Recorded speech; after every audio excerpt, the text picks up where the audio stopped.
Sí, están obviamente cerrados arriba también porque no tenemos el día de hoy, no tenemos agua.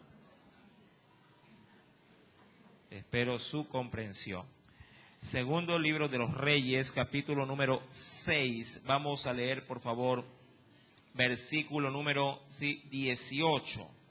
Verso número 18 en adelante, ¿sí? Hasta el verso número 23 vamos a leer. Y leemos la palabra de nuestro Dios, lo hacemos en el nombre del Padre, del Hijo y del Espíritu Santo. Segundo libro de los Reyes, capítulo 6, verso 18 al 23. Y luego que los sirios descendieron a él, oró Eliseo a Jehová y dijo: Te ruego que hieras con ceguera a esta gente. Y los hirió con ceguera, conforme a la petición de Eliseo. Verso 19, léalo por favor.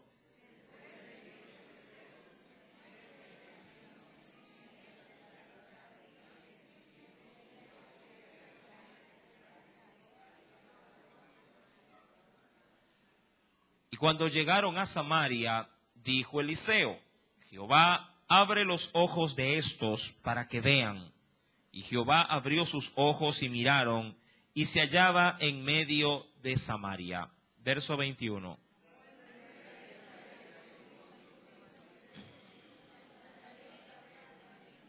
Él le respondió: No los mates. ¿Matarías tú a los que tomaste cautivos con tu espada y con tu arco?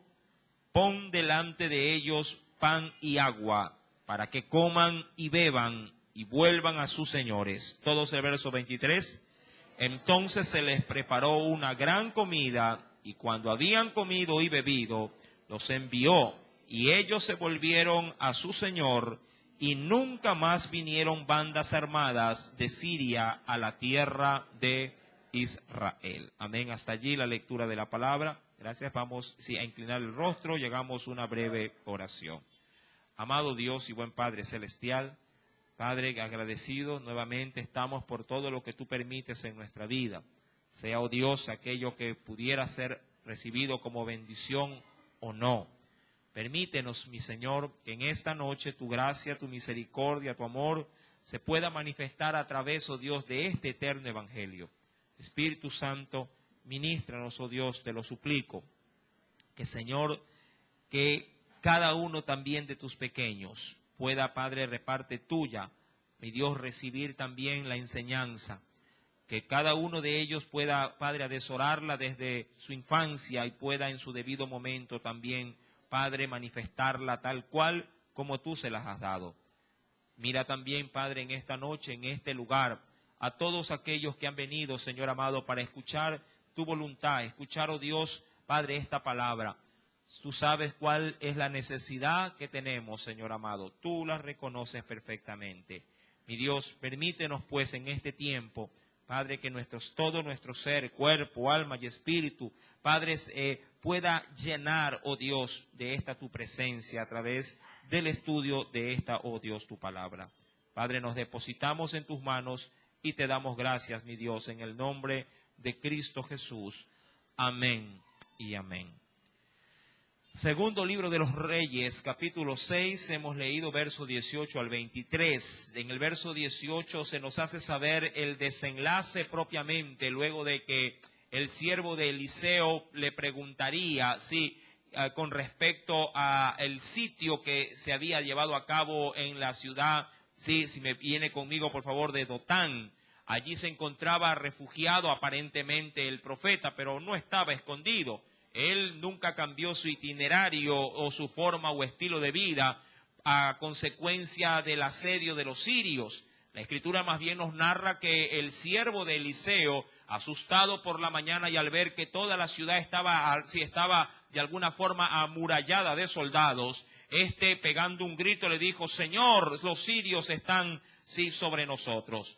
Y desde allí dice la Escritura que el Eliseo le dice que no tengan temor, que no tengan miedo. Más bien eran más los que estaban a favor de él que los que estaban con los sirios.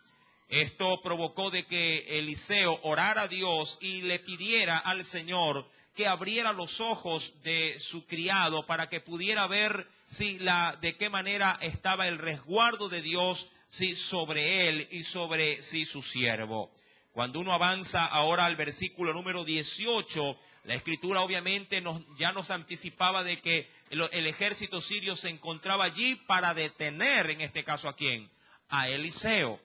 Esta situación provocó de que Eliseo orara a Dios, como lo dice el verso 18. Oró Eliseo a Jehová y le dijo algo muy peculiar, algo muy curioso. Y digo esto porque, como se venía hablando por el contexto de ver y mirar, Eliseo le pide a Dios que les castigue a los sirios con ceguera.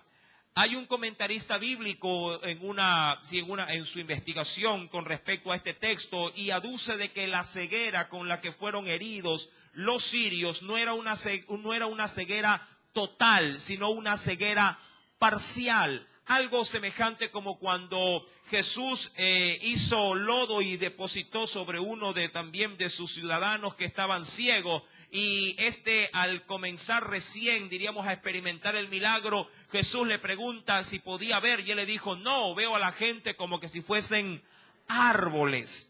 Al parecer esa era la condición de los sirios, y digo esto por lo que va a salir más adelante. La Escritura nos va a dar la pauta de que Eliseo irá donde los sirios y les encaminará luego hasta la región de Samaria, la capital del reino del norte. Cuando uno va al texto bíblico, versículo número 19, dice la Escritura, después les dijo Eliseo a todos los sirios que habían rodeado la ciudad de Dotán, le dijo a los sirios, versículo 19, no, este es el camino, ni esta es la ciudad. Seguidme, dice allí, y yo os guiaré al hombre que buscáis. Y los guió, Eliseo los guió a todo ese pequeño ejército, los guió, dice la Biblia, a Samaria. Era evidente que la ceguera que ellos tenían no les permitía reconocer a Eliseo, pero sí les permitía poder de pronto ser guiados por un hombre. Esto obviamente me habla de una ceguera no total, sino una ceguera, yo no sé, pero yo creo que hasta en la propia familia tenemos personas que cuando se sacan los lentes no ven a las personas, ven solamente ¿qué cosa? Ven bultos. Sí, distinguen de pronto a la persona, pero no distinguen el rostro de esa persona. Y eso es lo que posiblemente Dios provocó en cada uno de los sirios. Ver un bulto allí, escuchar la voz de ese bulto, pero no reconocer realmente quién era el que les hablaba. Recuerda que ellos fueron allí para capturar a Eliseo y posiblemente darle muerte. Pero Eliseo hace, vuelvo y repito, una petición muy particular y le pide a Dios que les dé ceguera, que los hiera con ceguera a todo ese ejército. Versículo número 20 dice la Biblia, y cuando llegaron a Samaria, dijo Eliseo, Jehová, abre los ojos de estos para que vean. Y dice la Escritura que Jehová abrió sus ojos y miraron y se hallaban ya, obviamente, ¿en dónde? Cuando pudieron reconocer, cuando pudieron percatarse luego de esa ceguera temporal. Se percataron de que estaban en medio de la ciudad de Samaria. Y claro, es decir que los guió, diría cualquiera, a la boca del lobo. Y estando el rey de Samaria allí y viendo obviamente la oportunidad de tener a todo un ejército sin, diríamos, la estrategia militar, sin tener el estar apercibido de aquello, eran presa fácil. Por eso es que cuando vamos al versículo número 21, luego, si el rey le diría a Eliseo, si los mataré, padre mío. Claro, en ese momento Eliseo era un Superman, por así decirlo, era el mejor estratega militar. Le había puesto en bandeja de plata la cabeza de ¿quiénes? De los sirios, para que el rey de Israel los pudiese, en este caso, sí, exterminar. Y cuando hablo del rey de Israel, estoy hablando del rey Ben-Hadad. Mi querido hermano, este rey, obviamente, para ese momento vio en Eliseo un archialiado, sí, alguien que le había facilitado todo el trabajo militar. Pero hablando de Eliseo, éste le responderá de una manera muy de pronto diferente a la que, Ben-Hadad quiere oír. En el verso 22 le dirá, él le respondió, no los mates. ¿Matarías tú, dice él, como para que entre en razón el rey, matarías tú a los que tomaste cautivos con tu espada y con tu arco? Es decir, ¿le darías muerte tú luego de haber, por mucho esfuerzo, con mucha pelea y riña, haber cogido de pronto cautivos algunos de ellos, los matarías luego sin haber apreciado el esfuerzo que pudiste haber dado en esa batalla? Y claro, la respuesta era más que razonable. Claro que no. Mi amado hermano, es ese mismo ejemplo el que pone Eliseo al rey. ¿Matarías tú a los que has tomado cautivos con espada o con tu arco o con flechas? Pon delante de ellos más bien, ¿qué le dice Eliseo? Pon de ellos más bien pan y agua para que coman y beban y vuelvan, dice allí, ¿a quiénes? A sus señores. En este caso, para que se regresen otra vez al rey de Siria. Amados, he obviamente dado continuidad a la lectura porque quiero avanzar en primer plano, pero quiero también resaltar las cosas espirituales que Dios no puede obviamente dejar pasar por alto en textos como estos. El primero de ellos, la ceguera. Qué importante es considerar, mi amado hermano, que un hombre ciego puede ser justamente esto, puede ser guiado a una trampa. Un hombre ciego no apercibe su contorno espiritual, no apercibe el peligro. Un hombre ciego, mi amado hermano, es presa fácil del engaño. Eliseo se aprovechó de esa ceguera y condujo a todo un ejército a la boca del lobo. Claro, su intención no era para eliminarlos. Su intención era obviamente mostrar la misericordia que se puede llegar a tener, aun cuando por otra parte alguien que quiere hacerme daño, está presuroso para destruirme, pero Dios ha hecho un milagro. Mi amado hermano, Eliseo dará una gran lección a Ben-Hadad de misericordia. Pero también Dios nos dará una gran lección al ver que un hombre que ha perdido su facultad de ver puede ser presa fácil del diablo. Cuando uno avanza por la Escritura, por favor, quisiera que me acompañara al Nuevo Testamento y vea de primera mano qué nos dice el Señor allá en el Evangelio de Juan, en el capítulo número 9. Acompáñeme, por favor, a ese texto y veamos de primera mano qué nos tiene que decir Jesús con respecto a la ceguera del hombre. Evangelio de Juan, capítulo número 9.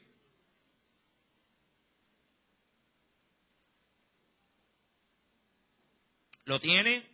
Evangelio según San Juan, capítulo número 9, versículo número 39. Verso número 39.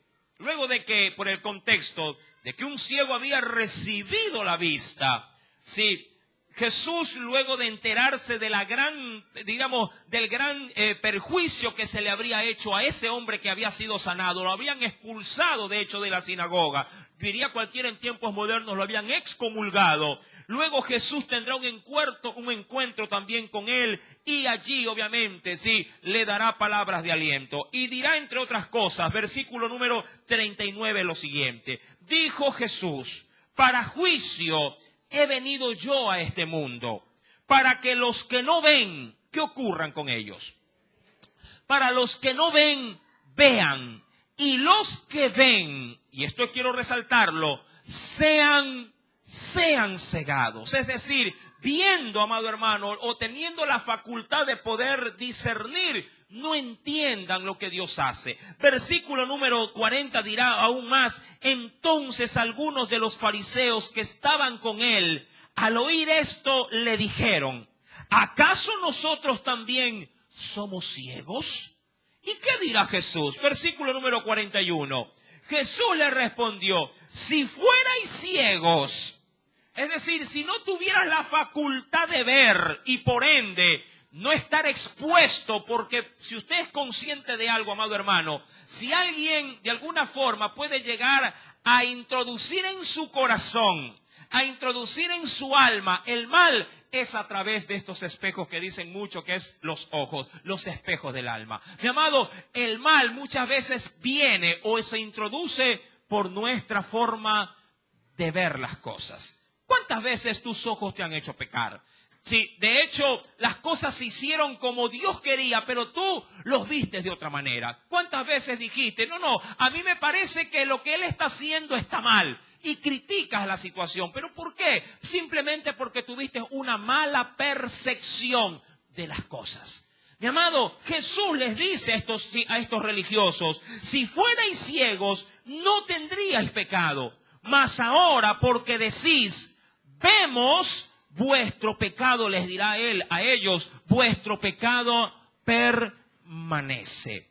Mi amado hermano, de otra forma también le dice el Señor en Mateo 15, si me acompaña también, mi amado hermano, porque hay un riesgo muy, pero muy peligroso cuando alguien aparentemente puede ver, pero al mismo tiempo está ciego. Podrá ver, diríamos, con sus ojos, pero está ciego en su corazón. En Mateo, capítulo número 15, el Señor nos dirá lo siguiente, versículo número 14. Mateo capítulo 15, versículo número 14. Nuevamente el Señor confrontando, diríamos, a la hipocresía de la religión, le dirá, dejadlos, son ciegos. ¿Guías de quiénes?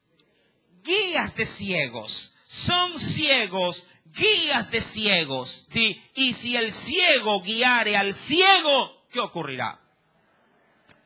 Ambos, dice allí, caerán ¿en dónde? Caerán en el hoyo. A diferencia de lo que manifiesta Jesús aquí y que tiene una gran verdad, un hombre, por ejemplo, que ha sido engañado de pronto con un fundamento que no sea la verdadera o la sana doctrina, mi amado, en su error puede inclusive manifestarle a otro cómo debe de vivir su vida, en este caso espiritual. Pero si él mismo no ha sabido entender la verdad escritural, le aseguro que él hará un doble daño en quien supuestamente es su discípulo. Eso es como tratar de enseñarle a sumar a alguien sin yo saber sumar. Es como que le diga a una criatura, 1 más 1 es 3. Y la criatura dirá, amén a eso. 3. ¿Por qué? Porque el ciego le ha dicho que 1 más 1 es 3.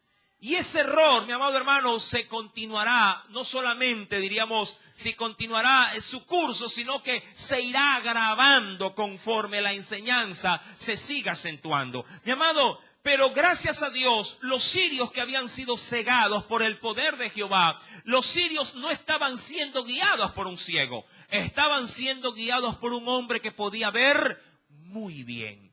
Y ese hombre quería, a través de esta aparente situación, quería dar una enseñanza de misericordia. Cuando avanzamos, por favor, nuevamente al libro de Reyes, en esa preciosa lectura, capítulo 6, verso número 22, Eliseo le dice al rey de Israel, pon delante de ellos pan, agua, para que coman y beban, y luego, ¿qué dice? ¿Los cojas presos? No. Y luego vuelvan, ¿a dónde? A sus señores. Es evidente, mi amado hermano, que sobre esta situación la misericordia fue muy notoria. Versículo 23 nos dice, entonces se les preparó una gran comida, diría cualquiera, un gran banquete, y cuando habían comido y bebido, los envió y ellos se volvieron a su señor, es decir, a su rey, y nunca más vinieron bandas, dice allí, armadas de Siria a la tierra de Israel. Ahora, mi amado, hasta allí obviamente terminaríamos esta primera parte del capítulo 6. ¿Qué podríamos sacar como breve conclusión? Mi amado, si bien es cierto, los sirios fueron a hacer un mal en Israel, queriéndole dar muerte al profeta del Señor, Dios no pagó mal con mal. ¿Me entiende? Dios no pagó mal con mal. Dios revirtió más bien, en este caso, el desenlace de que Eliseo fuese atrapado, posiblemente muerto por los sirios, y más bien puso banquete delante de ellos. La pregunta clave, mi amado, que me nace a mí en el corazón es, ¿cómo se habrán sentido los sirios? ¿Cómo habrán sentido los sirios si su condición de estar allí en medio de Samaria, en la capital, sí, del imperio, sí, de Israel, y ahora siendo servido por los israelitas? Mi amado, de seguro hay un texto bíblico que me lo puede explicar. Vayamos al Nuevo Testamento, por favor, y veamos qué nos dice también la palabra de nuestro Dios en esta noche. En Romanos, capítulo número 12, mira lo que nos dice el Señor en el verso 20. Desde el 19 al 20.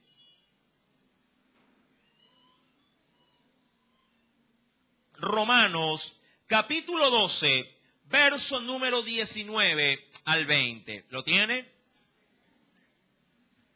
Ahora, entiendo bien que una cosa será leerlo, otra cosa vivirlo. No os venguéis vosotros mismos, amados míos, sino dejad lugar o dejen un espacio. ¿Para qué? Para la ira de Dios, porque escrito está, mía es la venganza, yo pagaré, dice el Señor. Verso 20, léalo por favor. Así que, si tu enemigo tuviere hambre, dale de comer. Si tuviera sed, dale de beber. Pues haciendo esto, aquí está la condición de los sirios, ascuas de fuego amontonarás sobre su cabeza. En otras versiones bíblicas dice, sí, porque le harás arder la cara de vergüenza. Les harás arder la cara de vergüenza. Imagínate que alguien venga a hacerte exclusivamente daño, que quiera destruirte, que quiera de pronto empañar tu testimonio, que quiera hacerte a un agravio, mi amado hermano, y cuando se acerca a ti, obvio, tú sin saberlo, le ofreces la mano, le das, qué sé yo, le invitas a comer, si es posible hasta le das un dinero y le dices tranquilo, todo está bien, siempre confiado en ti, le das un beso, un abrazo y lo despides si fuera posible hasta con un regalo adicional. Compras unas terrinas con comice y lleva para la casa también. ¿Cómo crees tú que se sentiría esa persona? Avergonzado. De pronto no te lo diría, pero en su interior se sentiría, mi amado hermano, sumamente descompuesto, sumamente avergonzado. Eso, mi amado, debieron haber experimentado ¿quiénes? Allá en Segunda de Reyes. Cada uno de ¿quiénes? De los sirios. Por eso es que la reacción de ellos, cuando uno lee el verso final del capítulo 6, verso 23, dice, nunca más vinieron bandas armadas de Siria. ¿A dónde? Nunca más vinieron bandas. Es decir, nunca más vinieron guarniciones o de pronto destacamentos pequeños de los sirios para volver, en este caso, a atacar a Israel. Todo porque Dios los trató con gran misericordia. Mi amado, ¿cómo tú tratas a los que te hacen mal? ¿Cómo tú te sientes, sí, a la hora de corresponder de pronto a aquel que te hace daño? Yo te aseguro que de primera mano, si tu corazón querrá, sí, volcarse con todo su furor para poder, sí, caerles encima. Pero eso es lo que Dios nos demanda, mi amado hermano. No. Bien dijo Jesús, al que te hiere en la izquierda, dale la derecha, o el que te golpea en la mejilla derecha, ponle la izquierda. Ahora, fácil es decirlo. El problema es que es difícil poderlo aceptar, poderlo asimilar. Tú podrías estar dispuesto a poner ambas mejillas para que puedan ser, en este caso, maltratadas. Si diría cualquiera, bueno, si se meten conmigo, bueno, puede ser que sí, pero si se meten con mis hijos, esa es otra cosa. Mi amado, la situación no se limita solamente a ti, se limita a todo lo que tú amas, a todo lo que a ti te interesa. No importa, obviamente, el daño que pudieran llegar a provocarte, pero la Biblia me dice que yo debo, obviamente, resistir el agravio, debo de sufrir el oprobio. Pablo le decía también a la iglesia en su debido momento cuando tenía conflictos internos: ¿por qué más bien no sufrís el oprobio? ¿Por qué más bien no aguantas o no resistes o toleras la dificultad y permites que si ese sufrimiento pase sobre ti y si es posible, mi amado hermano, te quedes de brazos cruzados? Dirá cualquier hermano: pero ¿cómo me voy a quedar así con los brazos cruzados? Mi amado, Dios quiere que te quedes así. ¿Sabes por qué? Porque Él es el que desea dar la paga personalmente y no que tú la des. Es por eso. Porque cuando uno lee, obviamente, allá en Romanos 12, versículo 19, nos dice: no te vengues tú, permíteme que yo lo haga por ti. Ese es el punto. Es que cuando Dios toma cartas en el asunto, a diferencia de nosotros, Dios mata 2 pájaros de un tiro. Primero, Él se encarga de hacer el ajuste de cuentas. Y segundo, si Él ve la oportunidad, también podrá salvar a nuestros enemigos. Esa es la diferencia. Esa es la gran diferencia. Dios, de primera mano, Él resuelve el problema. Y si Dios cree pertinente, Dios puede salvar a aquel que te ha hecho daño. Por eso la Biblia me manda a orar por nuestros enemigos. Y pregunto: ¿para qué orar por un enemigo? La pregunta esencial es: ¿qué puedo orar o qué puedo pedirle a Dios por un enemigo? ¿Qué le puedo decir? Señor, voy a orar en esta noche por mi enemigo para que lo hagas pedazos. Sería esa, obviamente, de pronto la postura de alguien que no conoce de Dios, posiblemente. Sí, Señor, mira a mi enemigo, hazlo pedazos, que le caiga un tren y que lo despedace, que no quede nada de él. Pero cuando Dios pide orar por un enemigo, no es para que lo haga pedazos, es para que alcance misericordia. Duro entenderlo, pero Jesús lo manifestó muy bien en la cruz del Calvario. Con quienes lo insultaron, con quienes lo vituperaban, con quienes lo escupieron, con quienes obviamente sí, le hicieron de todo. Jesús en la cruz les decía: Padre, perdónalos porque no saben lo que hacen. Mira, orar por un enemigo no es pedir por su destrucción.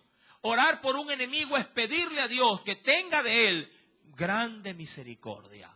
Por eso es que justamente Eliseo le dirá al rey: ¿acaso matarías tú a los que te ha costado llevarlos cautivos?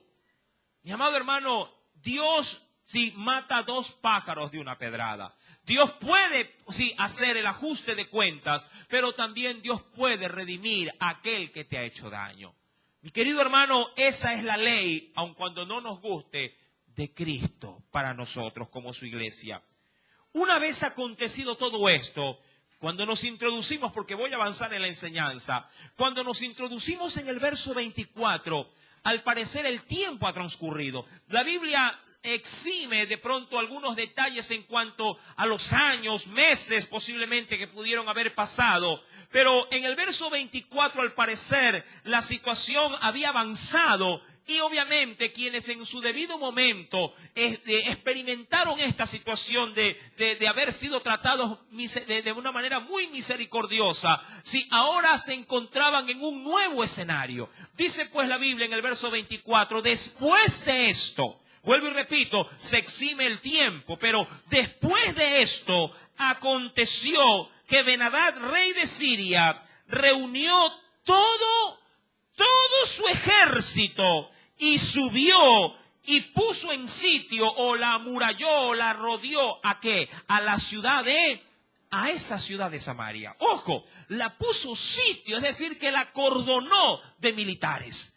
Esto, como yo ya lo he dicho en otras oportunidades, era una estrategia de antaño. Los romanos también la practicaron. De hecho, en el año 70, los romanos no tuvieron que entrar a pelear para destruir a Jerusalén. Solamente sitiaron la ciudad, la sitiaron por cerca de 7 meses. Y les bastó para que adentro la gente encontrarla en hueso y pellejo. Así de sencillo, cortaron sus provisiones, pusieron piedras sobre sus riachuelos y no permitieron que nadie salga, ni tampoco que nadie pueda entrar. Mi amado, y de esa manera se conquistaban muchas veces en medio de las guerras. Y dice la Biblia, y esto era obviamente algo normal, y hubo gran hambre. ¿En dónde? En Samaria. Mi amado, sí, el enemigo había rodeado, y recuerda que el ejército sirio era un ejército poderoso, constaba de soldados, de jinetes, caballerías y carruajes de hierro. Dice el verso 25, hubo gran hambre en Samaria a consecuencia de aquel sitio. Yo le pregunto, quiero pasarlo al plano espiritual, ¿cuántas veces nos podríamos sentir así? Donde no importa dónde se pueda ver, no importa dónde uno pueda dirigirse, está cerrado todo. Está todo sitiado, está todo acordonado. Uno de pronto quisiera buscar por alguna vía la salida a la situación, al problema, y decir, uy, hermano, no puedo. Quise intentarlo, llamé, hice la llamada, pero no salió, no resultó, no estaba, no me atendieron. Mi amado, a veces en la vida uno puede sentirse de esa manera. Sí, rodeado absolutamente de todo y no poder tener un respiro. Y dice la Escritura, mi amado hermano, en el versículo 25, que esa situación hizo obviamente lo que tenía que hacer. Hizo estragos en los ciudadanos en Samaria. Comenzaron a sentir, dice la Escritura, el hambre. Hubo gran hambre en Samaria a consecuencia de aquel sitio. Y mira lo que va a ocurrir. Tanto que la cabeza de un asno, es decir, un burrito, ¿cuánto llegaba a costar? Se la vendía dice allí, por 80 piezas ¿de qué? 80 piezas de plata. Ya vamos a dar una cantidad aproximada luego de terminar el verso 25. Se la vendía por 80 piezas de plata y la cuarta parte de un cap de estiércol de paloma, es decir, un puñado, se la vendía por 5 piezas de plata. Ahora, considera esto. 5 piezas de plata era el salario, sí, mensual de un jornalero en aquel entonces. De acuerdo a la tabla numérica de aquel entonces. Si por 5 piezas de plata un hombre podría llegar a trabajar y recibir la paga de 5 piezas de plata. Es evidente que la plata tenía mucho mayor valor que el denario, de lo que ya se pudo haber en su debido momento también estudiado. Pero en aquel entonces, las 5 piezas de plata era la paga mensual para un jornalero. Pero esto valía, ¿qué cosa? ¿El estiércol de qué? ¿Y esto qué era, entre otras cosas? El estiércol de una paloma. ¿Qué cosa era esto? Según de pronto lo que la Biblia nos quiere dar a apreciar. Mi amado, era básicamente la algarroba que se cogía de las aves para luego prepararlas y comerlas. Hasta ese punto llegó Israel a experimentar el hambre dentro de la ciudad. Hasta poder pagar. ¿Y por qué por el estiércol de esta ave? Porque aparentemente la paloma es la única de las aves que su alimentación posiblemente se deba ¿a qué cosa? A la gramínea sana de los árboles. No así de un cuervo, que por lo general suele ser un animal carroñero, donde obviamente sus heces provocarán daño, obviamente. Mi amado, pero hasta ese punto llegó el hambre dentro de Samaria. Hasta poder comer carne de burro y poder comer estiércol de ave de paloma. ¿Sí me está entendiendo? Mi querido hermano, consideremos pues la gravedad del problema dentro de Samaria. Versículo número 26. Y pasando el rey de Israel por el muro, obviamente me imagino dando su típica ronda de ¿qué? De supervisión, porque recuerda que lo único que separaba al ejército sirio de Israel, de la capital de Samaria, era simplemente la muralla de la ciudad. Y pasando revista posiblemente el rey de Israel por el muro, una mujer le grita al rey y le dice: salva, rey, Señor mío. Ojo, salva, rey, Señor mío. ¿Qué pedía la mujer al rey?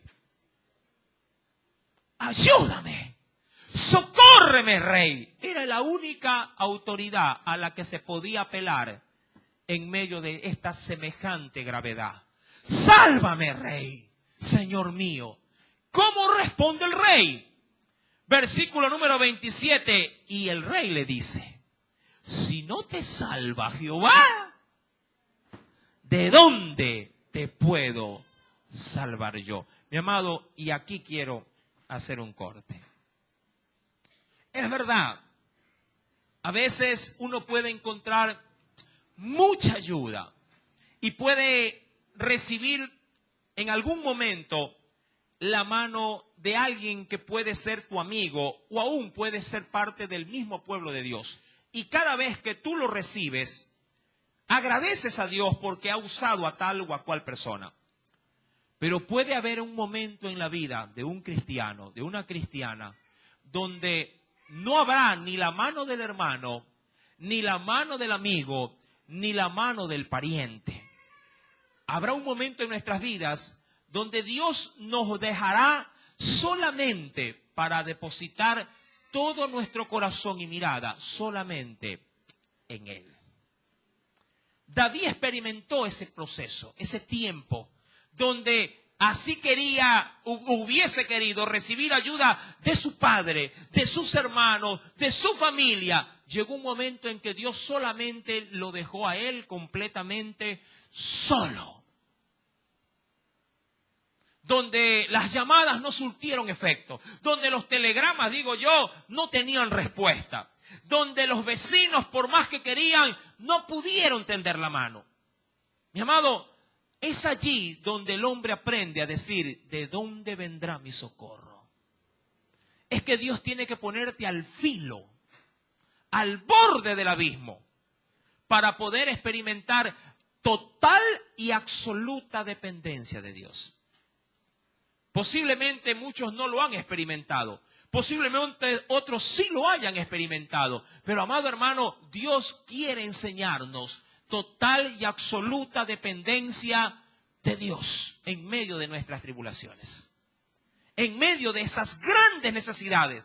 En medio de aquello que tú sabes que por más que has podido o has querido buscar, nadie a la larga nadie te puede decir, yo te puedo ayudar. Posiblemente compartirán tu dolor, posiblemente compartirán o te entenderán en tu necesidad, pero por más que ellos quieran, nadie podrá decirte, yo te ayudo.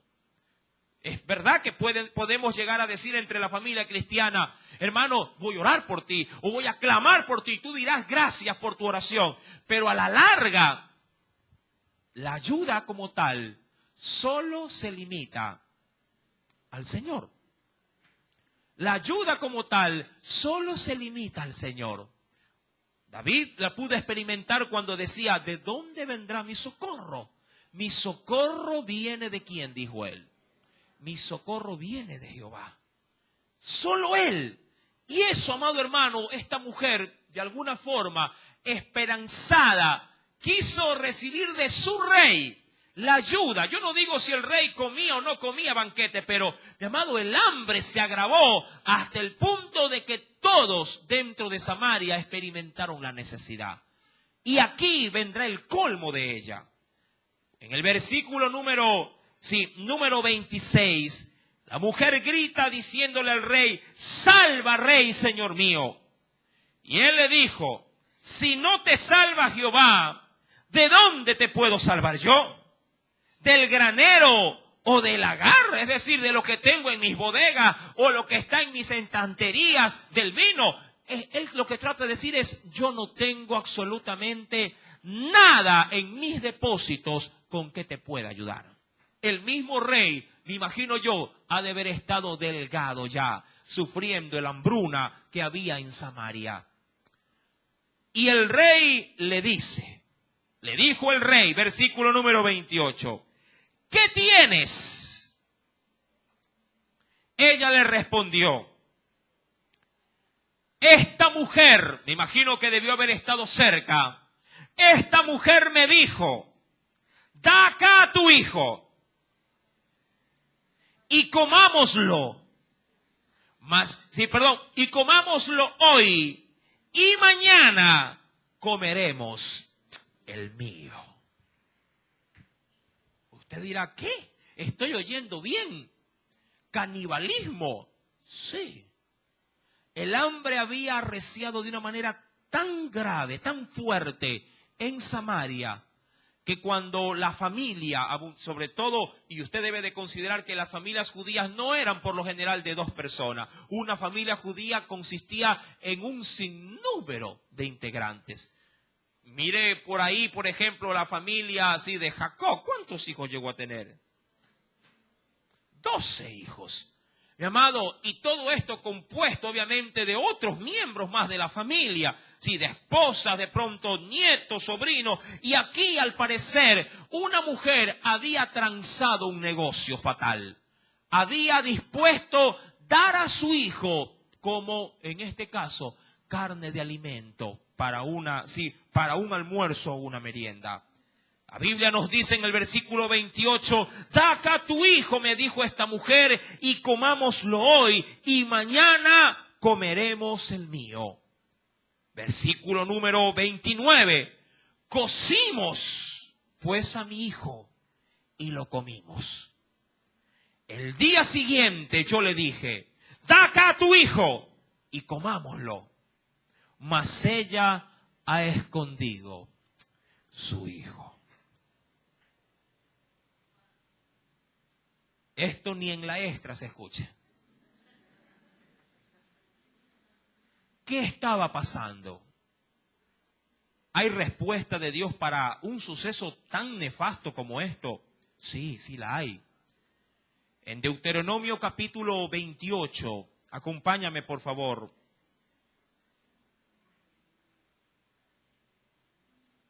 Miremos con detenimiento qué nos dirá el Espíritu Santo en esta hora.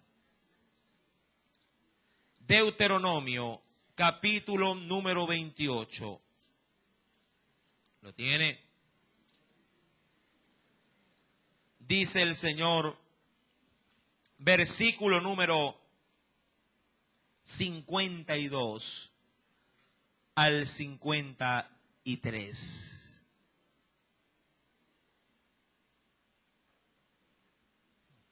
¿Lo tiene? Léalo con gran detenimiento. Esto se deriva de un contexto. ¿Cuál es el contexto? La consecuencia a la desobediencia. Pondrás sitio a todas tus ciudades hasta que caigan tus muros altos y fortificados en que tú confías. En toda tu tierra sitiará pues todas tus ciudades y toda la tierra que Jehová tu Dios te hubiera dado. Verso 53. Y comerás, mira la sentencia que Dios había dictaminado por la desobediencia. Y comerás el fruto de tu vientre, la carne de tus hijos y de tus hijas que Jehová tu Dios te da. ¿Lo tiene? ¿Qué más nos dice el Señor?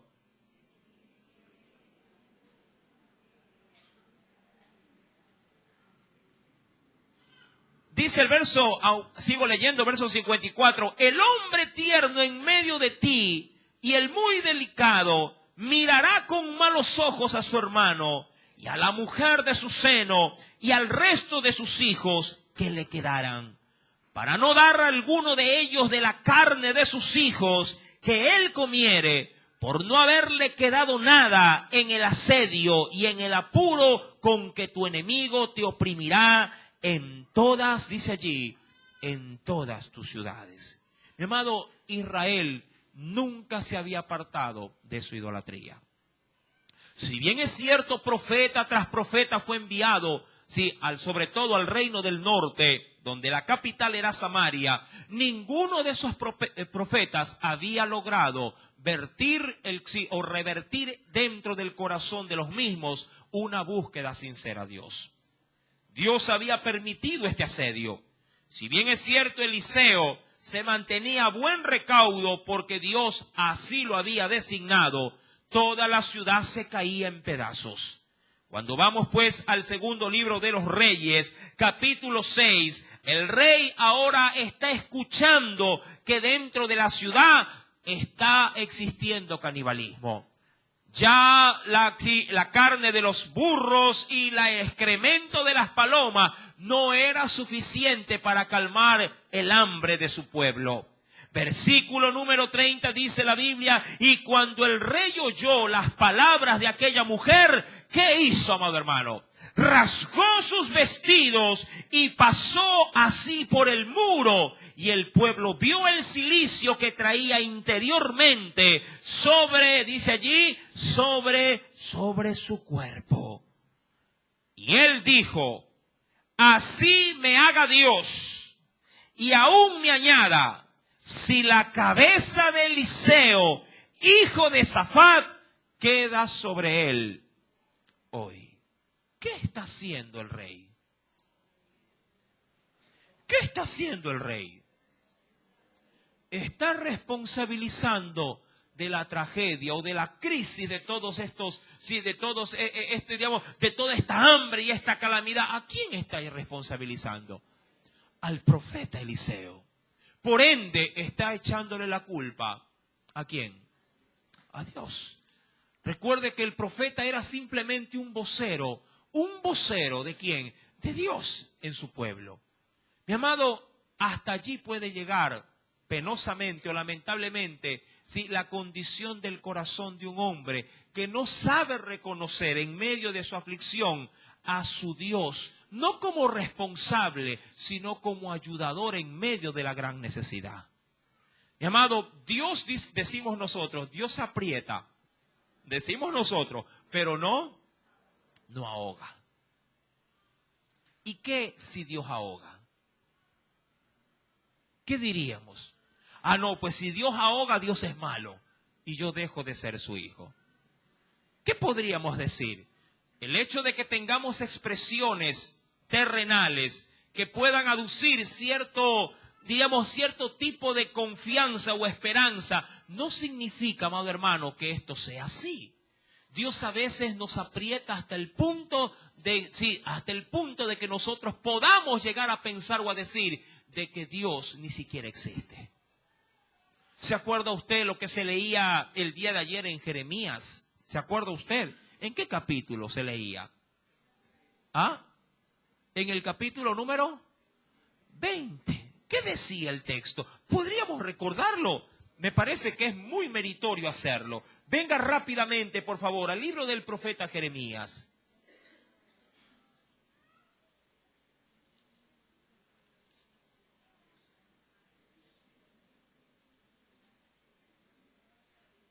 ¿Qué dice el Señor? Jeremías capítulo 20, verso número 9. ¿Qué llegó a pensar Jeremías de su Dios? ¿Lo tiene?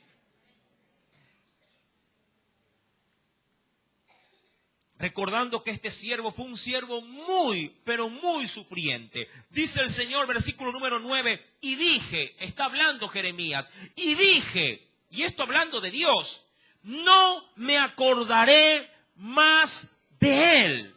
Amén.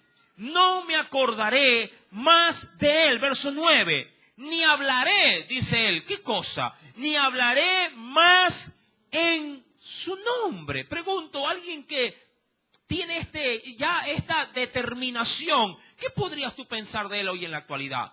Este hombre abortó de la fe, apostató de los caminos del Señor.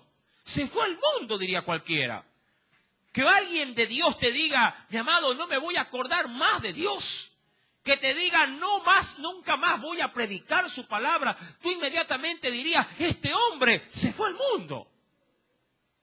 Pero la situación que rodea esta confesión, mi amado, es por el sufrimiento que la había experimentado. Porque él, si bien es cierto, era el profeta del Señor en medio de su nación, también era el hombre más perturbado del pueblo. El hombre que fue más asediado, más castigado, más maltratado que cualquier otro profeta en medio de su tiempo. Él llegó hasta el punto de decir, Señor, no aguanto, hasta aquí llego contigo. Te sirvo y mira cómo me pagan. Estoy allí y mira cómo me tratan. No doy más contigo. Y dijo, hasta aquí llegué. Me voy a olvidar de ti. ¿Cuántas veces decimos eso en el hogar, por ejemplo? No aguanto, vengo y problema, vengo y salgo y problema. Si en vez de venir a un oasis vengo a un infierno, mejor me voy, no aguanto esta situación. Así que quédate con tus muchachos. Y se va el hombre. Mi amado, Jeremías manifiesta su dolor, su angustia, y le dice: no me acordaré más de ti, no hablaré más en tu nombre. Pero hay algo que Dios ha hecho en el corazón de Jeremías. No obstante, dice la Escritura, había en mi corazón como un fuego ardiente metido en mis huesos. ¿Qué dijo él? No, yo este fuego que siento por Dios, no. Esto yo me voy a meter en un balde con agua. ¿Qué dijo él? Voy a tratar de ¿qué? De sufrirlo, de soportarlo, pero ¿qué dice? No pude. No pude. Él quiso decir, no, siento la necesidad, pero no. Pero a la larga, Dios terminó haciendo lo que Él quiso. Mi querido hermano, Dios puede ser que te meta en el lugar más tenebroso. Puede hacer que te haga experimentar el dolor más grande. Pero pese a todo eso, Dios sigue siendo tu Dios. Es necesario pasar por fuego para que el brillante pueda salir en su máximo esplendor. Dirá luego, mira, este mismo pasaje dirá más adelante en el verso 11. Mira, en el verso 9 tenemos a un Jeremías que está arrojando la toalla. Pero en el verso 11 vemos a un Jeremías que dice: mas Jehová está conmigo como poderoso gigante. Conflictuado en segundos o instantes, sí, diríamos posteriores, pero en un futuro muy cercano dice: no, pero Jehová está conmigo. Y está como alguien grande. Mi amado hermano, cuando vamos pues a Segunda de Reyes y vemos al rey colapsado ahora por lo que está escuchando, más allá del sitio de los sirios, más allá del hambre que está asediando y de lo que se acaba de enterar, que hay canibalismo en medio de su propia nación, ahora él echa la culpa a Dios diciéndole: si hoy no cojo la cabeza de Eliseo, entonces sí, dejo de ser rey. Eso es lo que implicaba el juramento: así me haga Jehová. Es decir, si no lo hago, sí, que sea yo el que sufra esto. Así me haga, dice el verso 31, Dios, y aún me añada, si la cabeza de Eliseo, hijo de Safat, queda sobre él hoy. Gracias a Dios, Eliseo tenía una doble porción. Y digo esto por una sencilla razón. Una amenaza semejante recibió Elías de una mujer y se echó a correr.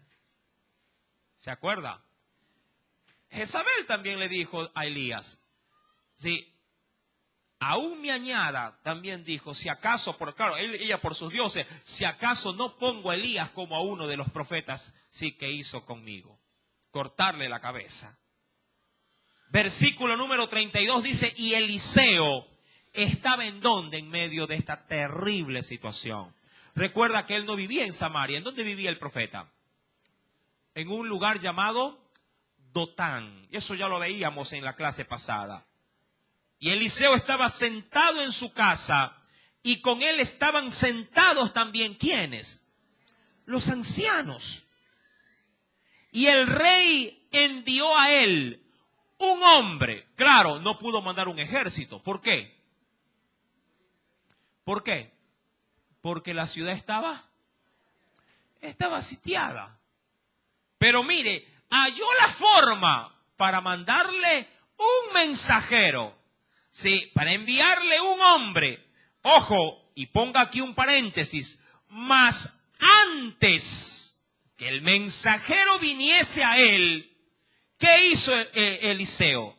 Él le dijo anticipadamente a los ancianos lo siguiente: ¿no habéis visto cómo este hijo de homicida envía a cortarme la cabeza? Amén. ¿Lo ve? Ve cómo Dios, pese a aún la terrible desgracia, Dios seguía manteniendo a su siervo apercibido de las cosas. Mirad, le dice Eliseo a los ancianos, pues y cuando viniera el mensajero, cerrad la puerta e impedidle la entrada. ¿A cuántos había mandado a cortarle la cabeza a Eliseo? ¿A cuánto? A uno solo. Sí, el rey había hecho un juramento alocado. Hoy debe morir Eliseo. Hoy Eliseo es el responsable, sí, de la gran hambre y la calamidad que pesa sobre Samaria. Mi amado hermano, si algo obviamente a veces nosotros debemos también de entender y discernir, es que a veces los males pueden venir por dos causas, solo por dos causas. Creo yo que por la Biblia es así. Una, porque Dios me puede estar sometiendo a prueba, en cuyo caso debo dar gloria a Dios por ello. Y otra, porque puede haber, ¿qué cosa también? Puede haber mal en mi corazón. Si tú sabes cómo caminas delante de Dios, dale gloria a Dios por las pruebas. Dios te está probando. Pero también si tú vives desordenadamente, arréglate con tu Dios para que la prueba sea en ti o el castigo sea en ti a la larga una bendición. ¿Qué padre no corrige a su hijo? Mi amado hermano, pero en este caso el rey se mantendría en su obstinación. Dice la Escritura, sí, en el versículo número 32, en la parte final, sí, cerrad la puerta e impedirle ¿a quién? La entrada a ese mensajero. No se oye tras él el ruido de los pasos de su amo. Es decir, lo que hace, no lo hace por sí, lo hace porque viene enviado ¿de quién? Del rey. Versículo 33. Aún estaba él hablando, es decir, Eliseo hablando con ellos, y he aquí el mensajero que descendía a él, y dijo, ciertamente este mal de Jehová se viene. ¿Para qué ha de esperar más a Jehová? Póngale mucho asunto a la expresión de este siervo.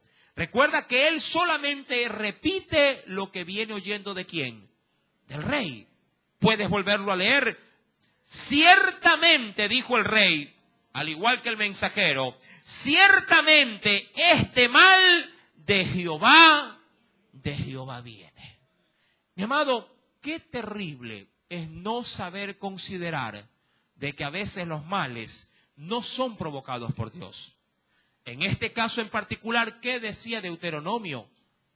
Si tú eres desobediente, este mal te vendrá.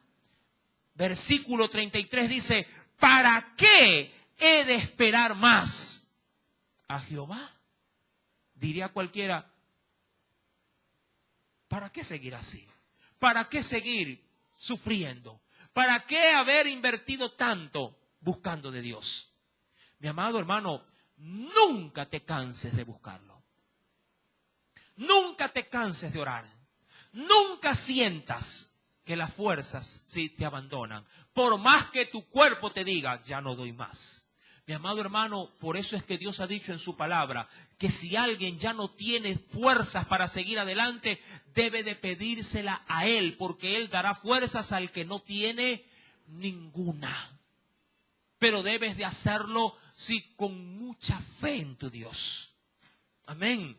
Es difícil decirle a uno que está desahuciado, ten fe, aférrate, si ya le quedan de pronto horas de vida. Mi amado, así la carne muera, mi alma volverá a vivir. Amén. Así mi cuerpo se caiga en pedazos, mi espíritu se mantiene intacto, porque yo sirvo al Dios de los espíritus.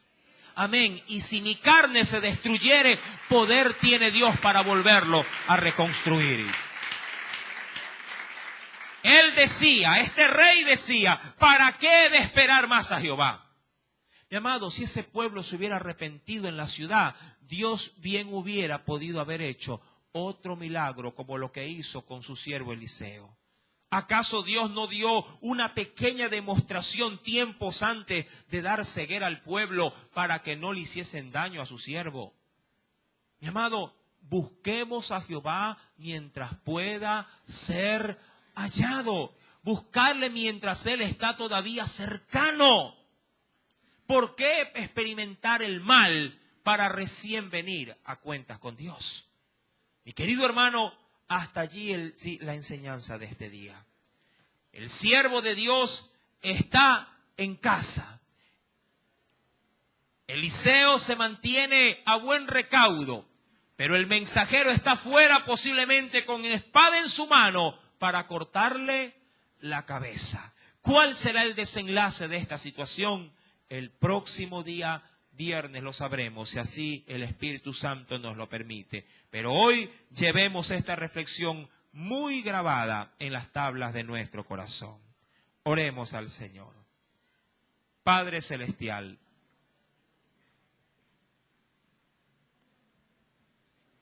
es difícil, Señor amado, poder asimilar la enseñanza cuando ésta se hace viva o carne en nosotros. Para el rey de Samaria, todo lo que acontecía era culpa de Dios.